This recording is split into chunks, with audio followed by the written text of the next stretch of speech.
Ini orang tidak normal, abnormal. Singkatnya gitu aja kalau nggak mau bilang sakit jiwa gitu. Dan saya melihatnya tampilannya dan kebiasaannya, Pak. Seorang wali kota di kantornya mainan anak-anak dikumpulkan. Terus pada saat debat kelihatan sekali kelakuannya kayak anak kecil. Menurut saya ini penghinaan buat kita yang normal nih, Pak. Terutama anak muda dipimpin oleh orang seperti ini gitu. Saya melihatnya sih, Pak, nggak pantas. Malu kami dipimpin oleh orang yang tidak jelas, yang datanya tadi disampaikan oleh Pak Roy Suryo dengan Buti, Pak. Nggak ikhlas saya dipimpin sama orang seperti ini. Ini orang tidak normal, abnormal. Singkatnya gitu aja kalau nggak mau bilang sakit jiwa gitu. Pak Kumis bilang, ya, kalau Gibran itu abnormal. Dia bilang Gibran itu gangguan jiwa lah, menurut si Kumis. Terus dia bilang kan, waktu Gibran jadi wali kota kan di kantornya kan banyak mainan anak-anak. Nah, terus kata dia, tengok tuh waktu kemarin debat, ya kan, debat capres cawapres, kelakuannya kayak anak-anak. Terus dia bilang lagi, dia bilang dia nggak ikhlas, ya nggak, saya nggak ikhlas dipimpin oleh orang seperti itu. Kumis, dengar kau ya. Itu bukan cuman Gibran yang mengkoleksi mainan anak-anak. Orang mengkoleksi mainan anak-anak bukan berarti dia anak-anak, Pak Kumis. Itu hobi. Ya, hobi itu tidak memandang usia dan tidak memandang status orang. Aku kasih kau contoh. Siapa aja pemimpin dunia yang mengkoleksi mainan anak-anak? Pertama, mantan presiden Amerika Barack Obama. Barack Obama itu mengkoleksi mainan anak-anak, komik, ya, figur kayak figur komik kayak Marvel, kayak Iron Man, habis itu Captain America, Spider-Man. Selain Barack Obama, Perdana Menteri Kanada Justin, ya, dia juga mengkoleksi mainan anak-anak, mainan Star Wars. Ada lagi tuh mantan Perdana Menteri Inggris, dia mengkoleksi miniatur kereta api. Kau tahu dia bilang apa? Kalau dia stres, ya, dia melihat miniatur kereta api itu untuk menghilangkan stres dia, karena dia hobi.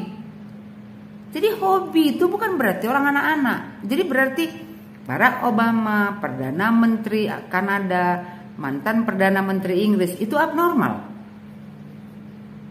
Kau kalau bengak jangan kau pelihara. Itu orang hobi. Hobi itu selain membuat dia senang, ya bisa menghilangkan stres.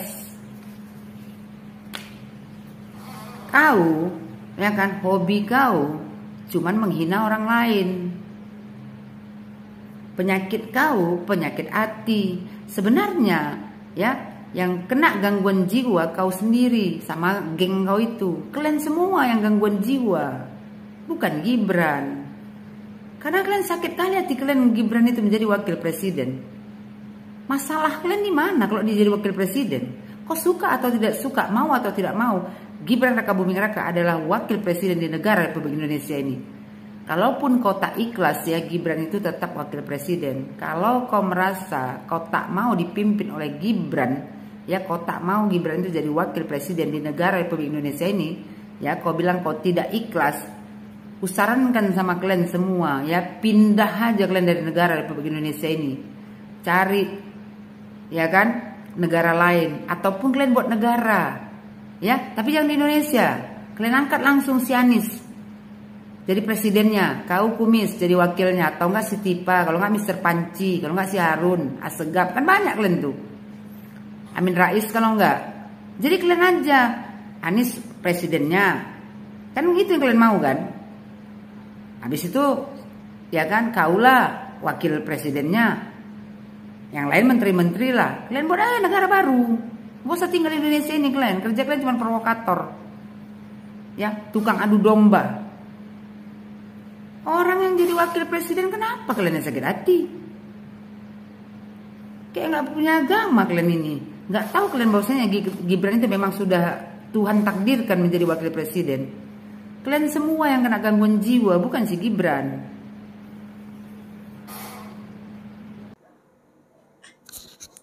Oke guys ya, luar biasa sekali penjelasan dari ibu ini, sangat mewakili perasaan kita semua. Kalau memang Bapak yang tadi mengatakan tidak ikhlas dipimpin oleh anak muda seperti Gibran yang menurutnya seperti anak kecil, ya silakan Pak ya. Tidak ada yang memaksa, silakan Bapak tinggal di luar negeri ya. Karena Bapak tidak bisa menerima kenyataan bahwa saat ini kita dipimpin oleh orang hebat seperti Pak Prabowo Subianto dan anak muda yang cerdas seperti Mas Gibran Rakabuming Raka. Kalau semisalnya suatu saat nanti Mas Gibran kemudian terpilih menjadi Presiden Republik Indonesia, bagaimana dengan Bapak ini ya? Jadi Wapres saja dia udah seperti ini guys. Apalagi kalau jadi Presiden, lebih sakit hati lagi dia.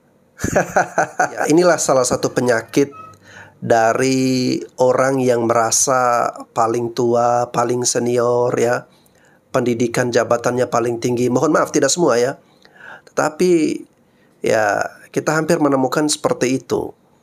Mereka tidak mau atau tidak menerima jika pimpinan mereka itu adalah anak muda ya, karena mereka merasa bahwa seharusnya merekalah yang menjadi pemimpin, merekalah yang memimpin anak-anak muda, bukan anak muda yang memimpin mereka. Tetapi dalam konteks ini ya, pemilihan presiden dan wakil presiden ini kan dipilih langsung oleh rakyat Indonesia.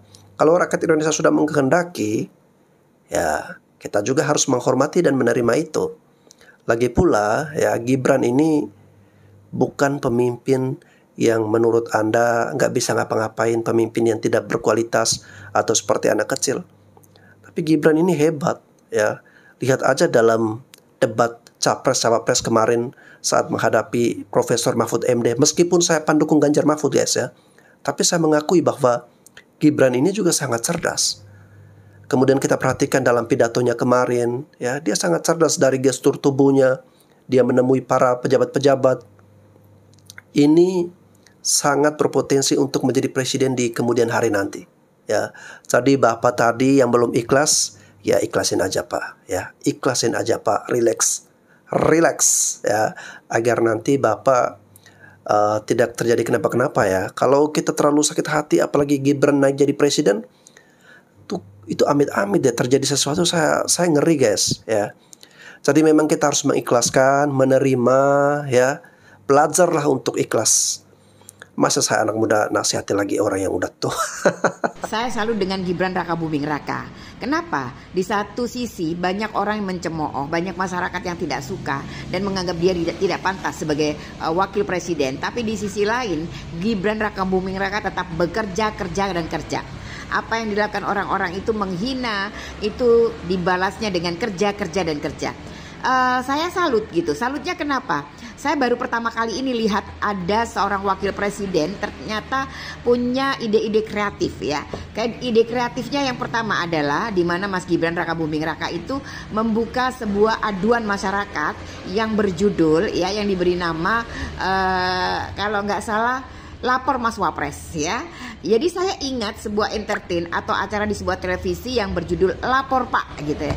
Saya tahu mungkin bisa jadi apa yang dilakukan Mas Gibran ini terinspirasi dengan Lapor Pak ya, atau mungkin itu terinspirasi dari situ. Kemudian Mas Gibran membuka aduan masyarakat agar seluruh warganya bisa mengadukan masalah-masalah yang dihadapi di lapangan di tengah-tengah masyarakat melalui programnya Mas Gibran, yaitu Lapor Mas Wapres ya. Nah ini keren banget loh ya. Tidak pernah ada wakil presiden sebelum ini yang melakukan ide-ide gila seperti itu ya. Maksudnya ide-ide kreatif gitu ya.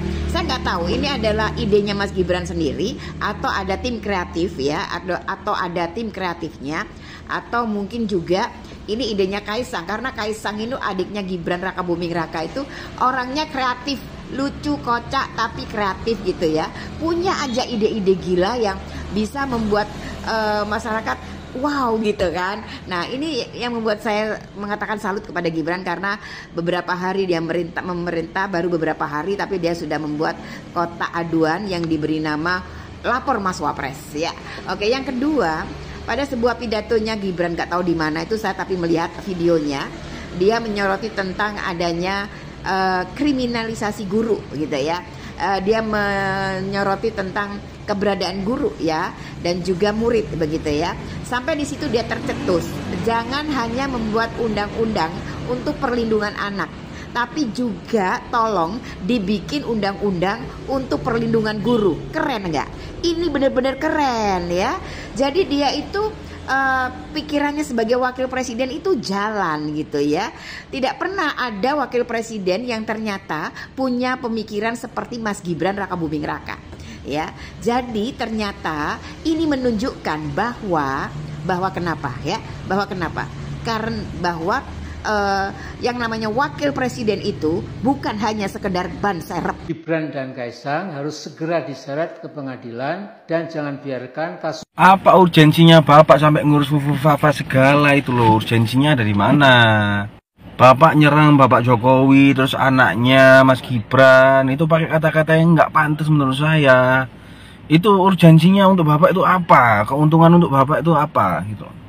Padahal Bapak ini adalah tokoh nasional yang sebenarnya disegani sama masyarakat Indonesia. Lah kok jadinya begini? Kita juga bingung juga gitu loh, kok bisa-bisa jadinya begini gitu loh Pak. Sampai kok bisa jadi kayak gini gitu loh. Intinya urgensinya untuk Bapak itu apa gitu loh. Bapak kemarin aja ke Istana Negara waktu pelantikan aja Bapak sendirian, nggak ada temennya. Terus Bapak terus serang Bapak Jokowi, terus habis itu serang Mas Gibran sebagai wakil presiden sekarang. Itu urgensinya dari mana? Ataukah Bapak ada kepentingan pribadi atau kayak gimana? Hanya pertanyaan aja sih Pak, cuman nggak masuk akal aja gitu loh. Bapak ini tokoh nasional yang waktu itu disegani, dari dulu disegani, ya kok bisa jadi seperti ini sekarang? Nah, tadi yang komentar awal orang tua ya, sekarang lebih tua lagi. Yakni Pak Amin Rais yang ya nggak tahu guys ya.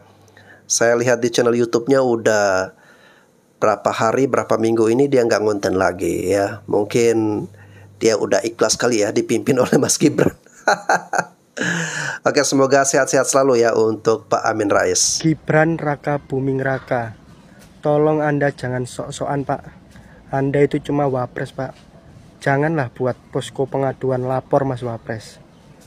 Kan aduan masyarakat selama ini sudah ditangani dengan baik Pak, dengan pejabat kita terkait Pak, seperti Kades dan lain-lain Pak, seperti DPR juga kan wakil rakyat Pak. Itu sudah ditangani dengan baik Pak sama mereka Pak. Pelayanan mereka ramah, penuh senyum, setiap ada laporan, siap, ini kami cek. Dan mereka juga kasih harapan palsu Pak, bahwa masalah mereka akan segera selesai Pak. Kalau semua laporan langsung ke Mas Wapres, kasihan Pak pejabat kita Pak. Peran penting mereka jadi diambil Pak sama jenengan Pak. Nanti juga masyarakat jadi bingung Pak. Soalnya sudah terbiasa Pak, lapor, tidak ada hasil. Sekali lapor ke Mas Wapres, beneran selesai masalahnya Pak. Ya itu Pak. Tolong Pak jangan buka pengaduan lagi Pak, jangan buka posko pengaduan Pak. Terima kasih. Dikasih wakil presiden yang ada kerjanya, tiba-tiba komentarnya apa? Ngapain katanya membuat lapor Mas Wapres? Toh sekarang udah ada DPR. Ya kenapa lo gak ngadu ke DPR? Kenapa lo komentar kayak gitu? Kalau misalkan lo punya keluh kesah. Nah sekarang program Mas Wapres untuk apa sih sebenarnya? Untuk aduan masyarakat juga sama, gitu loh. Jangan tiba-tiba kok lu komentar sampah kayak gitu. Tidak tahu diri dan tidak tahu terima kasih. Kemarin dikasih kayak Haji Ma'ruf Amin, bilangnya apa? Wapres gak ada kerjanya. Sekarang ada Wapres kerja, dibilangnya apa? Ngapain? Goblok. Lu maunya apa sih gob? Parah. Memang kalau negara kita banyak orang-orang seperti ini, ya gak akan maju negara kita. Karena tiap ngeluarin program disebutnya ngapain. Lah kok Lain Pak Prabowo, presiden kita yang sangat keren dan sangat gagah itu tuh ya kan, ternyata Wapres kita nih, Mas Gibran pun keren banget, cok, sumpah. Lo tau kan kalau Pak Prabowo itu lagi ada tugas di luar negeri. Nah, jadi di Indonesia ini yang bertugas itu adalah wapres kita, guys, Mas Gibran. Lo tau nggak, tiba-tiba nih Mas Gibran itu bikin program lapor Mas Wapres. Lo tau program itu tuh bertujuan untuk apa? Jadi program itu tuh bertujuan untuk masyarakat Indonesia itu boleh melapor dan mengadu ke situ, guys. Jadi kalau misalnya kalian semua nih melihat kejanggalan di pemerintahan kita nih, boleh banget, guys, ngadu di sana gitu. Lu bayangin aja deh, ini tuh adalah program yang sangat ditunggu-tunggu oleh masyarakat Indonesia, guys. Biar apa, guys? Biar masalah-masalah kita itu langsung ditangani oleh Mas Wapres langsung gitu. Jadi nggak usah tuh kita ngadu ke sini segala macam. Kagak bakalan kesampean, kagak bakalan nyampe ke sana, kagak bakalan. Kalau misalnya kita ngadu langsung ke sana kan nggak mungkin dong kalau misalnya nggak langsung dilakukan gitu. Dan sumpah ya, kata gue nih, Mas Gibran membuat program ini tuh membuat DPR tuh pada bingung gitu. Kayak, anjir, nanti gue tugasnya apa gitu. Lu paham gak sih? Dan gue kemarin ngeliat di berita-berita kalau wapres kita itu fotonya tidak dipajang di DPR, guys. Apakah Mas Gibran membuat program ini tuh untuk membuat bingung DPR gitu, apa kayak mana gitu, gue nggak tahu nih. Dan gue sangat berharap program lapor Mas Wapres itu tuh berjalan dengan baik gitu. Jadi kalau ada yang ngadu tuh langsung terselesaikan dan segala macem gitu. Dan gue juga sekarang itu lagi nunggu ini gebrakan-gebrakan baru apa lagi nih dari presiden kita atau dari wakil presiden kita gitu. Karena mereka belum ada berapa bulan apa aja kayak banyak banget gebrakan barunya, gue mah heran. Gak tau lagi sih harus ngomong kayak gimana ya. Orang jelas-jelas nomornya bisa di save, orang jelas-jelas dari sejak dibukanya tanggal 11 bulan 11 2024 ya, soal lapor Mas Wapres masih ada banyak orang yang skeptis. Nah ini nih ciri-ciri orang yang gak dengerin berita ya dan gak baca berita juga ya. Sekali-sekali nonton berita dong supaya update. Nah itu saran dari aku sih. Hari pertama dibukanya lapor Mas Wapres udah tercatat sekitar 60 aduan yang diterima oleh staf dari lapor Mas Wapres. Berbagai macam aduan.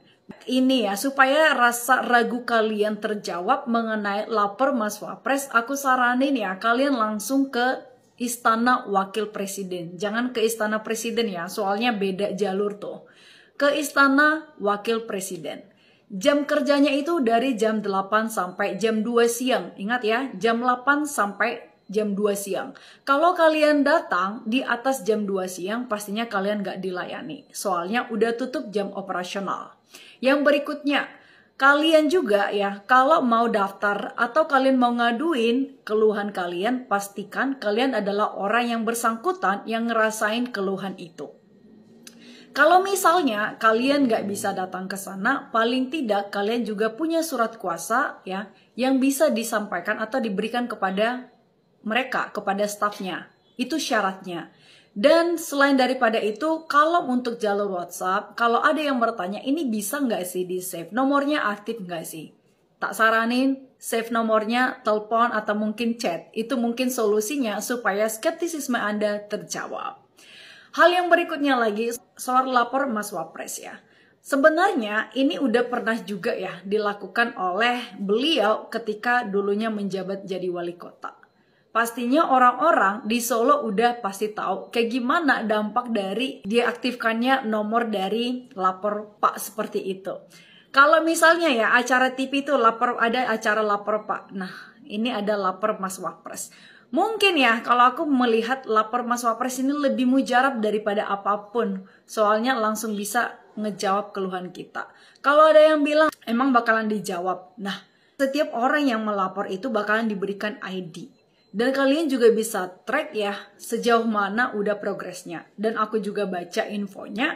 Kalian itu bisa ya sekitar kurang lebih 14 hari waktu kerja supaya laporan kalian itu diproses. Sekitar segitu waktunya gitu. Tapi kalau untuk mungkin ya misalnya masalahnya lebih rumit atau apapun itu mungkin butuh waktu lebih lama lagi. Tapi setidak-tidaknya begitulah jangka waktu yang disampaikan menurut info ini nih infonya. So ya, jangan skeptis-skeptis, boleh skeptis tapi ya harus dibarengi juga sih dengan bukti-bukti supaya ya negeri kita ini makin maju. Kita dukung program-program yang membela masyarakat. Lagi-lagi I'm not paid to to tell this one, tapi karena aku senang kalau misalnya setiap pemerintah yang ngebela masyarakat, so aku juga mau ngomongin soal itu. And I wanna tell to the people, that's it. It's not because I got paid, then I want to tell you. Then I want to inform you. Nah, I pay nothing. Aku nggak dapat bayaran apa-apa. Program Lapor Mas Wapres dianggap program yang PHP, program yang lebih nuansanya ke politis. Itu kata pengamat-pengamat ya, pengamat-pengamat yang memang sebetulnya termasuk kelompok itu-itu aja. Itu udah jelas. Apapun program yang diluncurkan selalu dibilangnya negatif gitu ya. Nah, saya mau membedah program itu, program Lapor Mas Wapres ya. Jadi, yang pertama, apapun yang diluncurkan program oleh Gibran ya, oleh Mas Gibran ya. Program itu udah pasti program yang sudah didiskusikan dengan matang dengan Prabowo.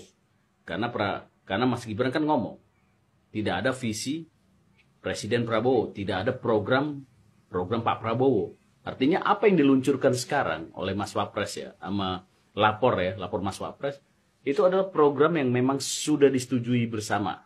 Itu yang pertama. Kemudian yang kedua, ini bagus menurut saya. Dulu Ahok di DKI melakukan itu. Ya, kenapa saya bilang bagus? Karena saluran-saluran ya pengaduan bagi masyarakat hingga didengar sampai oleh kekuasaan atau pemerintahan itu selalu mampet di bawahnya. Nah, dengan program seperti ini itu akan membuat apa? Membuat semua instansi yang terkait ya, kementerian sampai ke dinas-dinas ya, ke daerah itu akan merubah polanya gitu ya, karena kalau mampet pasti masyarakat ngadunya ke wakil presiden gitu. Dan ini secara tidak langsung membuat semua menjadi lancar kembali saluran-saluran pengaduan ya. Kalau dulu kita di kepolisian tidak mau jalan ya, kalau tidak ada uangnya, ya itu nanti mentok masyarakat akan mengadu ke wakil presiden gitu ya. Dan ini akan sampai ke Prabowo dan akan ditindak gitu loh kementerian-kementeriannya atau konektivitas lembaga-lembaga yang memang sesuai dengan apa yang dilapor. Setelah lapor Pak, akhirnya terbit juga Lapor Mas. Apaan tuh? Lu lihat posternya, gue posting di sini. Lu ngadu deh tuh, lu curhat dah tuh di situ ya kan? Tapi kata gue mah yang khusus wabah, wakil abah gitu ya, dilarang mengadu ke nomor tersebut. Terus kalau wabah ngadunya kemana dong? Ngadu aja ke angin, say. Gue sampai mikir, ini kalau udah ada aduan Wapres begini, terus ada aduan ke admin Gerindra gitu ya, ke kontak personnya admin Gerindra lewat TikTok atau lewat email gitu ya. Ini fungsi DPR apaan? Mindra, kali ini tugas lu teringankan nih Mindra. Netizen-netizen yang banyak bicit, yang banyak ngemeng gitu ya, yang mau mengeluh kesahkan kalian, diri kalian, kasus kalian, masalah hidup kalian gitu ya, tuh udah ada. Datang aja langsung samperin ke kantor Wapres. Jangan punya mental-mental cere yang cuman beraninya di medsos aja, begitu dikasih alamatnya disuruh datengin, ditantangin suruh datang malah minta foto. Yang gue pikirin adalah berapa banyak admin yang megang WhatsApp pengaduannya Mas Gibran Raka Buming Raka. Gue yakin itu pasti pengaduannya banyak pisan kan? Kira-kira berapa staff ya itu yang nge-handle WhatsApp-nya itu ya? Gue yakin tuh handphone atau elektronik yang dipakai tuh nge-lag itu. Enggak, gue ngebayangin gini aja, yang ngedukung Pragip itu kan 58% ya. 58% dari rakyat Indonesia itu berarti kan berapa juta manusia gitu kan. Belum lagi impostor-impostor dari luar gitu ya, yang ternyata diam-diam mengadu juga, yang diam-diam mengador Mas Gibran gitu, yang diam-diam memuja Pragip gitu kan. Setelah kemarin DPR itu tidak memasang foto Gibran, sekarang Gibran bikin gebrakan baru. Ibarat katanya nih ya, ini ibarat katanya Mas Gibran Raka Buming Raka itu tidak memfungsikan DPR. Sebenarnya gue gak kaget sih, waktu Mas Gibran itu jadi wali kota Solo, kalau gak salah dia juga buka pengaduan via WhatsApp gitu kan ya. Nah sekarang Mas Gibran juga menerapkan semasa dia menjabat menjadi wakil presiden. Keren abis, mantep. Ini gue mikir random aja ya, kalau semisal nih ya, ini bayangan gue aja ya kan, ini hayalan gue gitu lah ya, random gitu. Kalau misalkan DPR dibubarin, berapa banyak keuntungan Indonesia karena tidak menggaji dan memberikan tunjangan kepada anggota-anggota DPR? Siapa di sini yang setuju bahwa di era pemerintahan Presiden Republik Indonesia ke-8 Bapak Prabowo Subianto kita jadi rajin membaca berita, lalu kita pengen cari tahu apa saja yang sedang dilakukan oleh Bapak Presiden Prabowo Subianto dan juga jajaran Kabinet Merah Putihnya. Kita juga jadi mulai mengenal nama-nama menteri yang sedang melakukan tugasnya, dan yang lebih menganehkan kita juga jadi penasaran sama sepak terjang wakil-wakil menteri yang punya kredibilitas sangat mengagumkan, pengalaman yang sangat mengagumkan, dan juga ternyata mereka juga banyak sekali membantu kinerja Pak Prabowo saat ini ya. Siapa yang tidak tahu Prof. Stella, lalu juga ada Bapak Silmi Karim, lalu juga ada Bapak Anies Mata. Tapi yang gue mau bahas hari ini adalah ini tentang Wakil Presiden Republik Indonesia Mas Gibran Raka Buming Raka yang juga tidak kalah bersinar di era pemerintahan Presiden Republik Indonesia Bapak Prabowo Subianto. Beberapa hari yang lalu Mas Gibran ini membuat sebuah postingan bahwa siapapun yang ingin melakukan pengaduan kepada Wapres silahkan langsung menghubungi hotline yang sudah disebutkan dalam postingan tersebut. Kalau gue boleh baca ini, di lapor Mas Wapres ini kalian bisa melakukan pengaduan langsung datang ke Istana Wakil Presiden. Nah, yang biasanya belum tahu ada Istana Wakil Presiden sekarang jadi tahu kan. Jadi kalian bisa datang di hari Senin sampai dengan hari Jumat jam 8 sampai dengan jam 2 siang. Lalu ada kontak WhatsApp-nya juga nih yang bisa kalian catat di 081117042207. Alamatnya di mana? Alamat Istana Wakil Presiden itu ada di Jalan Kebon Sirih nomor 14 Jakarta Pusat. Jadi siapapun yang ingin mengadu kepada Mas Gibran, boleh lo langsung datang, ya kan? Kira-kira aku ingin mengadu apa ya sama Mas Wapres? Oke guys ya, saya juga kaget dengan adanya program lapor Mas Wapres. Saya salut guys ya, bisa ada ide untuk membuat program yang seperti ini ya. Jadi kesannya bahwa Wapres kita ini bukan hanya sekedar ban serep, tetapi benar-benar bekerja, benar-benar aktif guys ya. Dengan adanya program lapor Mas Wapres ini tentu memudahkan komunikasi antara pemerintah dengan masyarakat. Bapak Ibu bisa langsung datang ke kantor Pak Wapres atau lewat kontak WhatsApp yang sudah disebarluaskan ya. Yang penting Anda mengadu mengenai permasalahan sosial ya, yang bukan persoalan-persoalan pribadi seperti putus cinta ya, persoalan asmara, perceraian dan sebagainya. Nah guys, untuk orang-orang yang tidak suka dengan keberadaan dari Mas Gibran yang saat ini sebagai wakil presiden kita, bahkan kemarin ada salah satu menteri dari Pak Prabowo yang ogah untuk memasang foto Mas Gibran ya, hanya dipasangkan foto Pak Prabowo dengan alasan satu komando. Ini bisa jadi guys ya, karena mereka merasa lebih hebat ya, lebih senior, lebih tua. Jadi belum siap mau menerima bahwa saat ini Indonesia sudah jauh berubah. Kita telah mendapatkan pemimpin muda guys ya. Meskipun posisinya sebagai wakil presiden ya, tapi ini sangat-sangat bermakna. Anak-anak muda bisa merasakan bahwa kita diberikan ruang ya. Gibran ini representasi dari anak-anak muda ya. Dengan kita diberi ruang untuk menjadi pemimpin, ini tentu akan menjadi gerbang baru ke depan buat anak-anak muda untuk tidak takut dalam berkarya, untuk tidak takut menjadi pemimpin ya. Kita buktikan bahwa anak-anak muda juga hebat, anak-anak muda juga bisa guys ya. Kita doakan guys ya, semoga lancar-lancar selalulah ya pekerjaan dari Pak Prabowo dan Mas Gibran. Tetap kompak ya, menjaga persatuan dan terus memajukan bangsa dan negara kita. Oke guys, saya kira itu saja. Mohon maaf apabila ada hal-hal yang kurang berkenan di hati Anda. Sampai jumpa lagi di konten-konten selanjutnya.